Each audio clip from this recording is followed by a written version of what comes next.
Good evening and welcome to the Tempe City Council meeting for December 14th here at E. Mitchell Government Center. For all those that are able, could you please rise and join us with the invocation from Councilmember Granville, followed by the Pledge of Allegiance. Mr. Granville. Thank you, Mayor. As council members, we get very few of these rotating invocations to do, only 1 or 2 years. So for the last several years, I've had mine passed off to various members of the faith-based community, whether it be Protestant, Catholic, Muslim, Jew, Hindu, Buddhist, the list goes on. I did this in an effort to better reflect and celebrate the diversity in Tempe. Regardless of what you might see in the news today, Tempe and America are better for that diversity. It's the very source of our strength. However, because of that, it occurs to me I haven't done an invocation in a couple of years. And it also has been on my mind recently that all 3 of my childhood heroes growing up, Muhammad Ali, Leonard Nimoy, and Kurt Vonnegut, have all passed in the last year or 2. They were not perfect people, but idealized models in my mind of what it meant to be just and appropriate members of a civilized society. So what I would ask in my invocation is this, that all of us reflect that while each of us are not perfect people, there are those that watch on and view us as an example of good governance and just and rational decision-making grounded in facts and in love for each other.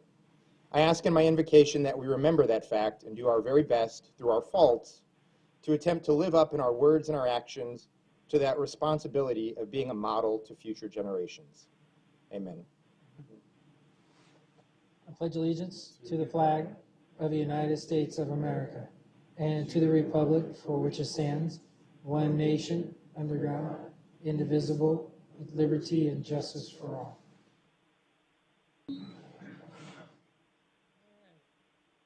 Next item on our agenda is our minutes. Councilmember Cubey. Thank you, Mr. Mayor. I move to approve items 3A, 1, 2, 3, and 4. It's been moved by Councilmember Cubey and seconded by Councilmember Shapira. All those in favor, please say aye. Aye. All those opposed, same sign. That motion carries. Councilmember Cubey. Yes, and I move to approve items 3B, 1 through 9. It's been moved by Councilmember Cubey. Is there a second?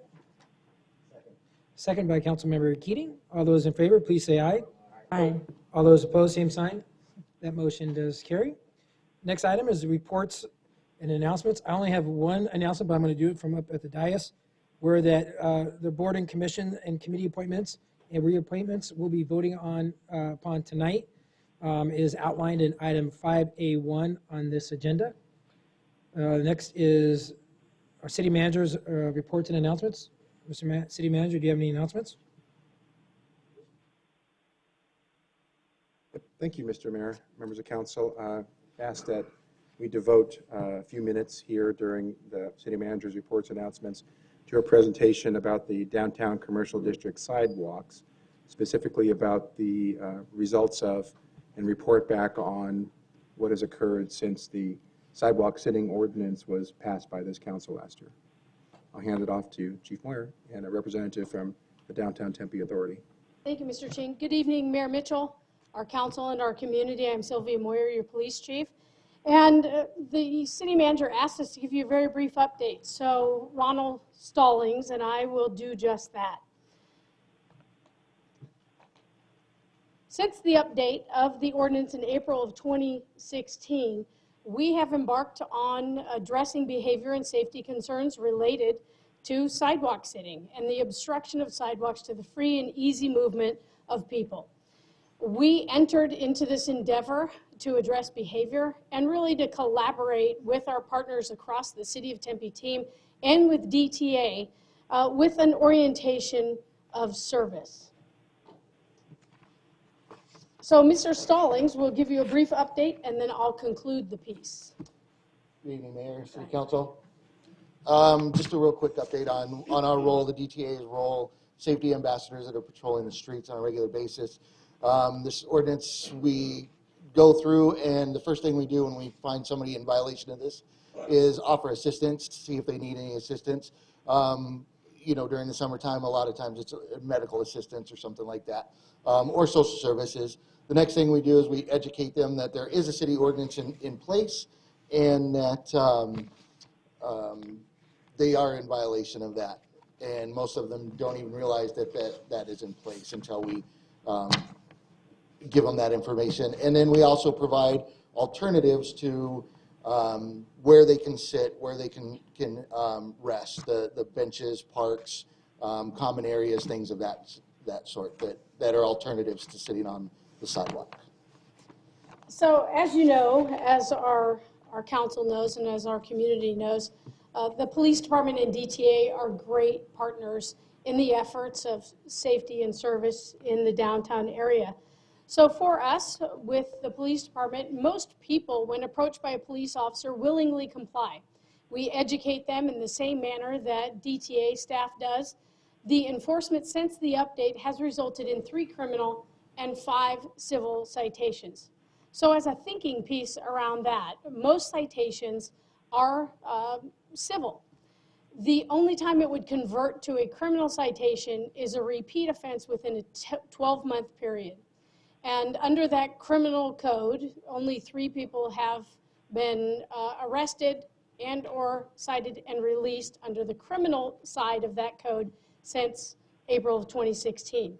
And as a comparison, between 2012 and 2014, when this very same ordinance was on the books, we issued 5 citations. We have seen an increase in the number of folks that sit and obstruct sidewalks, but most are open and amenable to the education related to the code. And we take every opportunity as a service-oriented police department to connect folks with service. So that concludes our very brief update, and we invite any questions that you have. All right, thank you. Any questions from the council? Thank you, Chief. Thank you. Thank you. Thank you. Thank you. Thank you.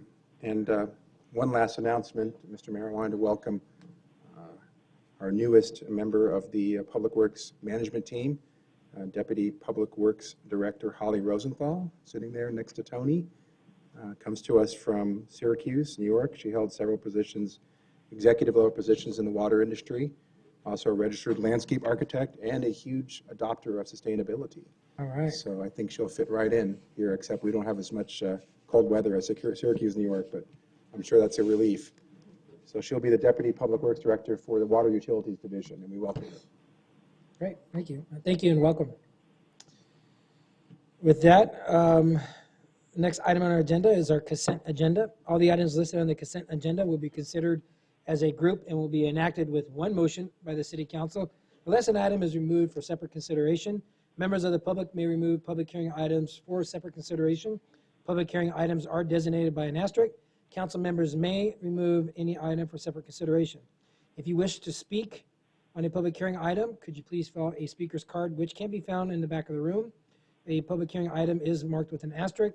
I'll call your name when it is your turn for public comment. The consent agenda is as follows. Consent agenda is miscellaneous items 5A1 through 5A5, with the exception of 5A3, which has been removed and deleted from this agenda per our city staff. Awards and bids and contracts, items 5B1 through 5B5, and resolutions, items 5C1 through 5C2. Again, any agenda item that is marked with an asterisk is a public hearing item, and it can be removed by a member of the public for separate consideration. Is there anyone that would like to have a public hearing item removed? Could you please get my attention now? Seeing none, I'll close that portion of the public hearing and turn to my colleagues. Is there anyone on the council wishing to have any of the consent agenda items as read removed for separate consideration? Could you please get my attention? Yes, Councilmember Cubey. 5C2. Okay. 5C2. Anybody else? Seeing none, I will close that portion of the public hearing, or this item. Is there a motion on the consent agenda as read, with the exception of the removal of items 5C2 and 5A3? Motion? Bueller? Okay. It's been moved by Councilmember Navarro, seconded by Councilmember Keating. Please vote. That motion carries 6-0 with Vice Mayor Erdano Savage absent. Councilmember Cubey, item 5C2 is adopted resolution authorizing the mayor to execute a development agreement with Boyer TCA Development LLC. Councilmember Cubey. Great, and love to see the Boyer folks come to the podium. That'd be wonderful. So, and I know this is merely, we're voting on authorizing the mayor to work with you.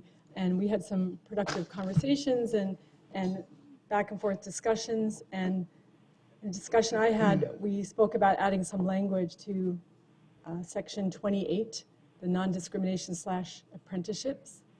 And it was to add the last sentence of the paragraph that begins, to the extent, to add the preferred method of demonstrating the use of skilled, competent workers is participation in a registered apprenticeship program that has graduated journeymen 3 of the last 5 years.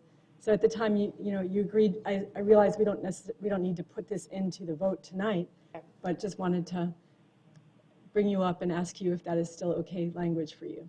Yes, thank you. Mayor, members of the council, Wendy Riddell with the law firm Barry Riddell, 6750 East Camelback. It is my pleasure to be here tonight on this development agreement for the IDEA campus. Yes, we have had, I think, very productive discussions with the mayor, with really all the members of the council, and the language that you have cited is acceptable to us, and we agree to it. I want to thank you so much for your openness and willingness to look at this language, because this is about building an economy, a workforce in our community, and it'll be very good for our community in this project, and I'm delighted to be able to vote and support. Thank you. Thank you. Is there a motion on item 5C2?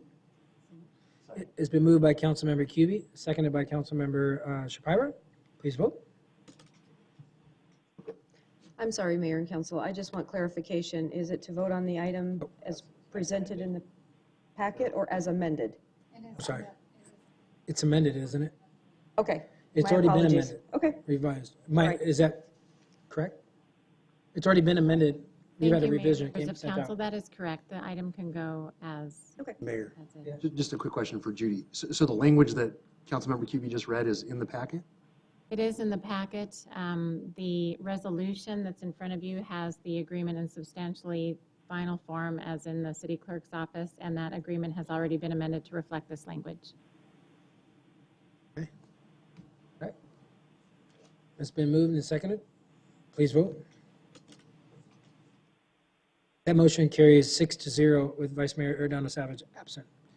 Next item on our agenda is a non-consent agenda. All the items listed on the non-consent agenda will be considered separately.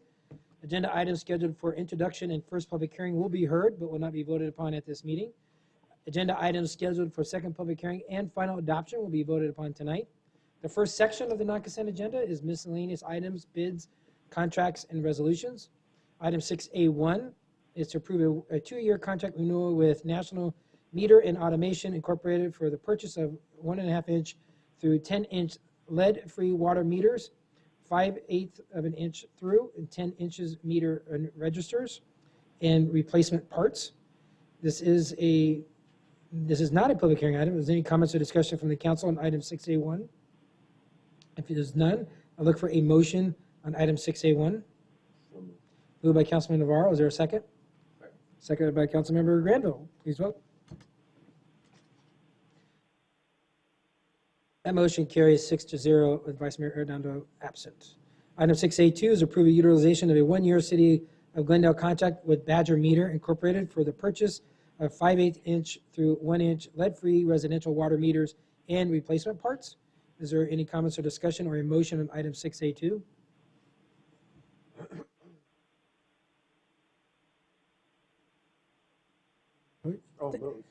Then moved by Councilmember Keeney. Is there a second? Seconded by Councilmember Granville. Please vote.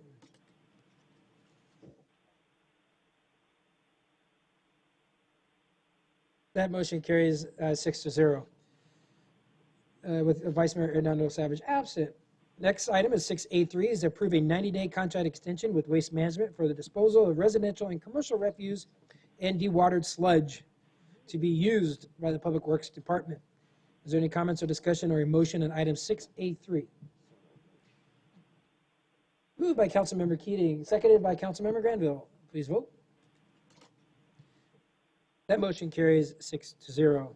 Next item on this section is item 6A4 is approve a 1-year contract renewal with United Health Care Insurance Company for a Medicare Advantage Health Maintenance Organization, Medicare Supplement, and Medicare Prescription Drug Plans for Medicare eligible retirees. Is there any comments or discussion or a motion on item 6A4? Moved by Councilmember Shapira, seconded by Councilmember Granville. Please vote. That motion carries 6-0.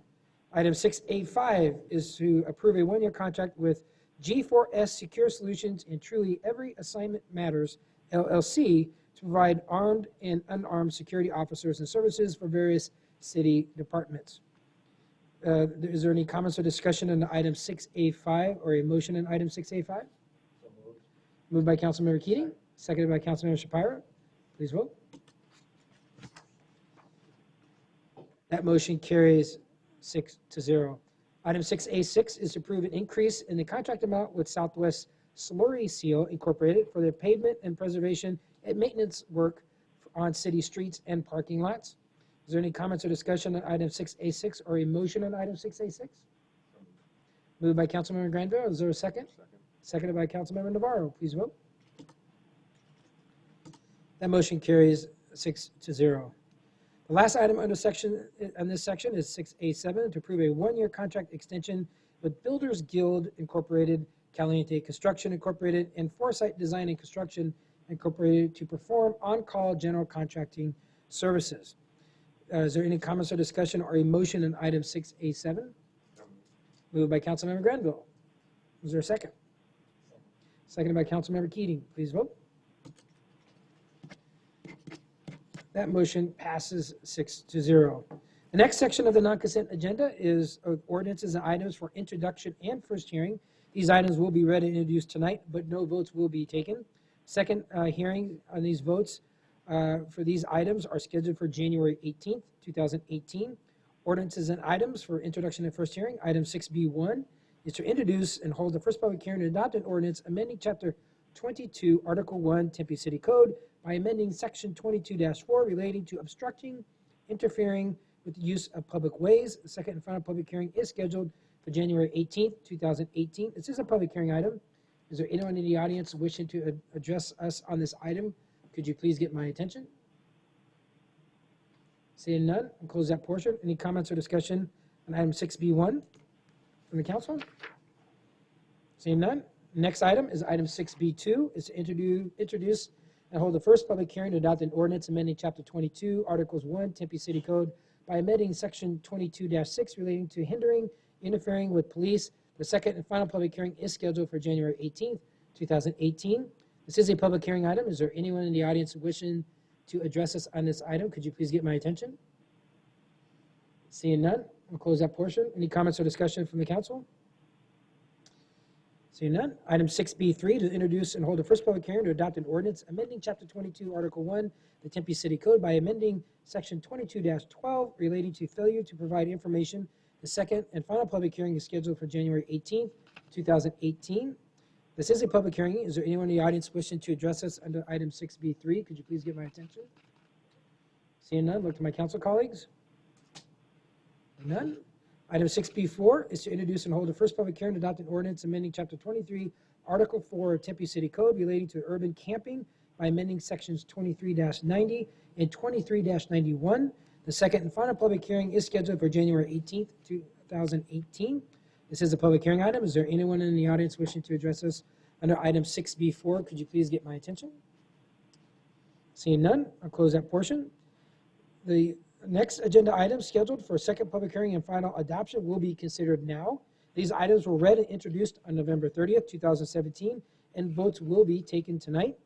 Ordinances and items for second hearing and final adoption. Item 6C1 is to hold a second and final public hearing to adopt an ordinance for a zoning map amendment, an amendment planned area development overlay and development plan review for Phase 1, consisting of one-story buildings, addition and commercial uses within the existing mill building for a Hayden Flour Mill located at 119 South Mill Avenue. The applicant is Iconic Mills. This is a public hearing. Is there anyone in the audience wishing to address us under item 6C1? Could you please get my attention? Seeing none, I'll close that portion. Any comments or is there the applicant, would they like to make a statement on item 6C1? Ms. Vaz. Mayor, members of the council, for your record, my name is Manjula Vaz, law firm of Gamage and Burnham. David Baum was here last week to kind of give a presentation on Iconic Mill. He could not attend tonight, but I'm happy to answer any questions. Otherwise, I want to say thank you to all of you, to all of your staff. It's been great, and we look forward to moving forward. Thank you. Any comments or discussion from the council on the item 61? Seeing none, is there a motion on item 61? Moved by Councilmember Keating, seconded by Councilman Navarro. Before we vote, I just got to mention this because this has been a long time coming. One of the first items I heard when I first was elected to City Council back in 2000 was the flour mill project. It was by a different developer at the time, and to see where we've come now, I just want to thank Ms. Vaz and your applicant and the city staff and the council for looking at truly, really redeveloping this iconic structure in the city of Tempe. So thank you for that. Please vote. That motion carries 6-0 with Vice Mayor Hernando Savage absent. Item 6C2 is to hold a second and final public hearing to adopt an ordinance authorizing the granting of non-exclusive ingress and egress easements to Arizona Public Service Company for certain city-owned land between 1,250 feet East Scottsdale Road to Clubview Drive. This is a public hearing item. Is there anyone in the audience wishing to address us under item 6C2? Could you please get my attention? Seeing none. Is there any comments or discussion or a motion on item 6C2 from the council? Moved by Councilmember Keating, seconded by Councilmember Cubey. Please vote. That motion carries 6-0. Next item is item 6C3, is to hold a second final public hearing to adopt an ordinance authorizing the mayor to execute a development agreement and land improvement lease and easements with El Phoenix LLC, El Phoenix 2 LLC, and the Watermark Tempe 1 LLC. This is a public hearing item. Is there anyone in the audience wishing to address us on this item 6C3? Could you please get my attention? Seeing none, close that portion. Any comments or discussion on item 6C3? Councilman Granville. Thank you, Mayor. This is a project that I'd voted no on, not because I don't think it's a great project, it's a great developer, it's a great everything. I just think that the density on rural is probably a bit too much. And so I voted against the project, so it makes logical sense that I would vote against the incentive to make the project financially feasible. But I certainly wish them well, and I hope they look to other sites in the city as well. Is there a motion on item 6C3? It's been moved by Councilman Navarro, seconded by Councilman Shapiro. Please vote. That motion carries 5-1 with Councilmember Granville voting no and Vice Mayor Hernando Savage absent. Next item is item 6C4, is to hold a second and final public hearing to approve an ordinance amending the Tempe City Code, Chapter 29, relating to streets and sidewalks to make changes of the code consistent with new state law. This is a public hearing item. Is there anyone in the audience wishing to address us under item 6C4? Seeing none, I'll close that portion. Any comments or discussion from the council on item 6C4 or a motion? Moved by Councilmember Navarro. Is it seconded by Councilmember Shapiro? Please vote. That motion carries 6-0. Next item is item 6C5, is to hold a second and final public hearing to adopt an ordinance amending Chapter 6, Article 2 of the Tempe City Code, dogs, cats, etc., to add sections 6-33, 6-34, 6-35, regulating the restraint of dogs on private property. This is a public hearing item. I do have one card. Cheryl Nauman, could you please come forward, state your name and place of residence for the record, and welcome. Good evening, Mayor Mitchell and Tempe City Council members. My name is Cheryl Nauman. I live at 6316 West Sweetwater Avenue in Glendale. Thank you for the opportunity to speak. I am presenting testimony on behalf of the Humane Society of the United States.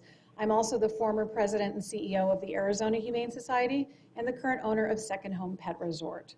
I'd like to explain briefly why the Humane Society of the United States supports this anti-tethering ordinance and why we expect it to benefit dogs and our community in general.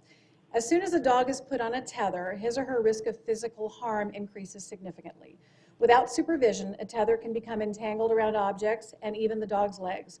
A recent case of a tethered dog in Texarkana, Texas, resulted in the traumatic accidental amputation of one of the dog's legs. Tethers can also become entangled with and will cause a water bowl to tip over, leaving the dog with no access to water, which in Arizona can be life-threatening in a short amount of time. Not only does a tether create direct risks of physical harm to the dog, such as pain from a collar becoming embedded or even strangulation if the tether becomes tangled, but a tether often leads to psychological damage to the dog that results in problems for not only him, but for the people near him. Because dogs are naturally social animals, forcing a dog to remain tied up outside can make him feel lonely, bored, and anxious, which can lead to aggressive behavior from an animal that would not normally act this way. The dog is very likely to become defensive and protective of his small area, which can create a threat for someone who walks into that space, particularly if that person is too young to recognize warning signs. We saw a case, a very tragic case like that with a young boy in Maricopa County within the last few years. In fact, a study released by the Centers for Disease Control revealed that chained dogs are 2.8 times more likely to bite than dogs who are not chained. When the people involved are less than 12 years old, that ratio increases to 5.4 times. A dog whose movement is restricted will also have his options in the traditional fight or flight instinct restricted. If he's not able to flee to safety, he will be much more likely to be a perceived threat in an aggressive manner. Additionally, the sheer loneliness and frustration that results from being tethered for long periods of time will often cause a dog to bark excessively, resulting in noise complaints that become a nuisance to the public. Finally, all of these negative impacts of tethering are likely exacerbated by severe weather, and Tempe is certainly not a stranger to extreme heat. The proposed Tempe ordinance recognizes all of these issues. By preventing unreasonable tethering, Tempe is taking significant steps toward improving the quality of life for our dogs and those who reside in our community. Tempe is already seen as a leader in animal welfare in our state, and support of this ordinance continues to highlight the care and concern that Tempe residents have for their beloved companion animals and for their residents. The Humane Society of the United States is also pleased to support this ordinance, and with great thanks to Council members Lauren Kuby, Randy Keating, and staff member Kristen Gwynn for championing this issue. Thank you for your time. Thank you, Cheryl, and thank you for everything that you do for the Humane Society. So thank you. Thank you. This is a public hearing item. Is there anyone else in the audience wishing to address us on this item? Could you please get my attention? Seeing none, I'll close that portion of the hearing and look for a motion. Yep. Yes. Councilmember Keating. So on behalf of the working group, I want to thank so much Councilmember Keating for serving on the group, and for Detective Fairclough for all his work. It was a labor of love for many of us, and we also worked very deeply with the animal protection community. We sought advice from Thelda Williams, council member from the city of Phoenix, and we appreciate her advice on this because Phoenix passed an ordinance as well. And but most of all, I want to thank our council aide, Kristen Gwynn, whose depth of knowledge in the animal protection field is unparalleled, I think, of any city staff member in the Valley, I would say. So thank you so much, Kristen, for all the work that you put into this. We thought it would be just a few weeks, a few months working group that always, but Tempe, we do it right. You know, we had a town hall on animal protection, and we heard from our neighbors and our residents about this. And I'm not going to go over what our eloquent spokesperson from the Humane Society of the U.S., one of our main stakeholders, I won't go over all the talking points about the issues that relate to tethering. I just want to say that our primary goal with this ordinance was really to protect the health and safety of Tempe dogs, because I don't think that many people chain up cats, but I could be wrong, and Tempe residents, especially our children. And what does this ordinance do? It simply provides common sense standards around levels of supervision, time of day, weather conditions, access to food, water, or shelter, as well as the types of equipment that are safer if a dog must be tied up. It also says that you should not tie up your dog unless you are in residence, you're at your house or in your lawn. The working group, though, has been very clear from the beginning that we don't want this to be a punitive measure. We understand that when unsafe tethering occurs, it's not because someone doesn't love their dog or care for their dog. It's simply because they don't know better or don't have the proper equipment. It also provides a new tool for our law enforcement officials. They now have a tool. Previously, they had to determine whether there was specific abuse or neglect charges could be applied before they intervene, and now they have a tool to say the cause of some of this behavior, the barking, the aggressive behavior is the tethering, and they can reach out to that pet owner.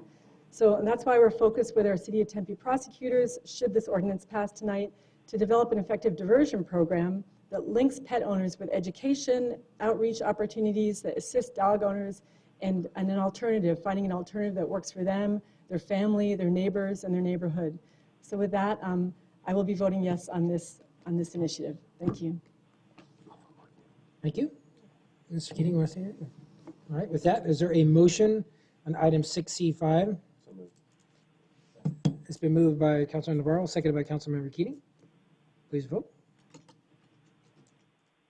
That motion passes 6-0. Next item on our agenda is our current events and council announcements and future agenda items. I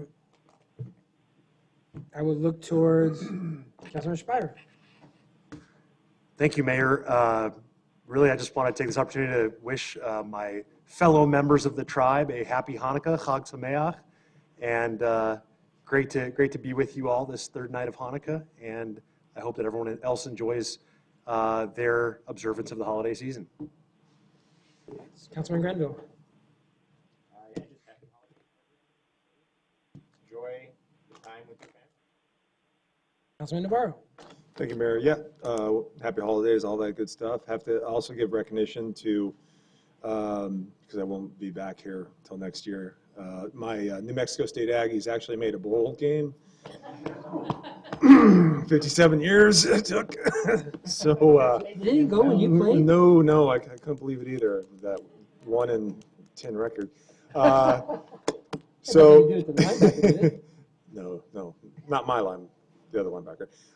But we'll enjoy the game down in Tucson as they play in the Tucson Bowl against Utah State. So that'll be a fun one. And then also, I had something else I want to say. Oh, yeah.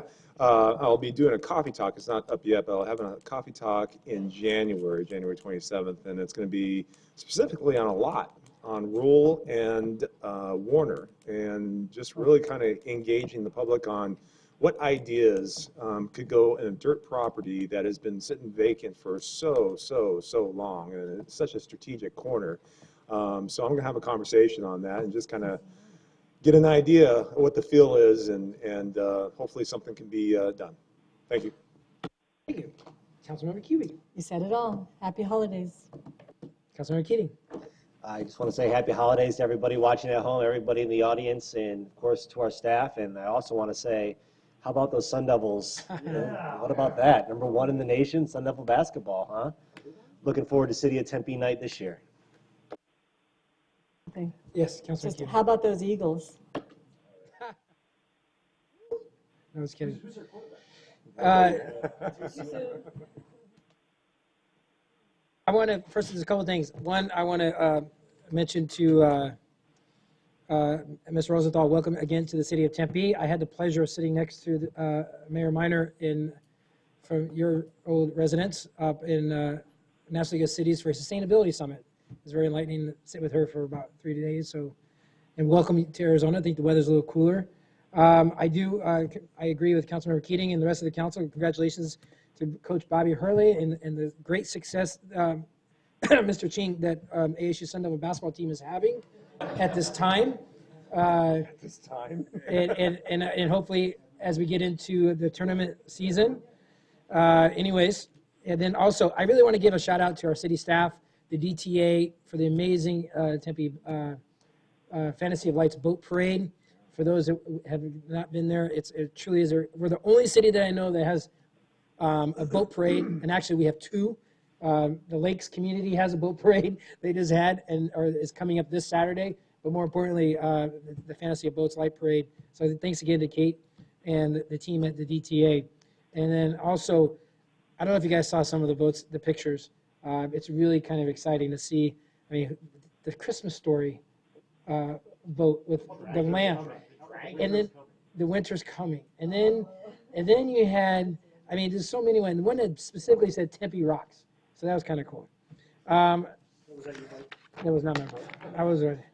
But I would tell you, it's great that everyone's getting a holiday spirit. On behalf of the City of Tempe, the council, we wish everyone a very happy holiday season. Be safe, enjoy your families. And with that, we are now turn to public appearances. On public appearances, we have item 8A scheduled. We do not have anybody scheduled for public appearances. And is there anyone that would like to speak on unscheduled public appearances? Could you please get my attention? Seeing none, I'll close that portion of the meeting. Again, happy holidays. We are adjourned.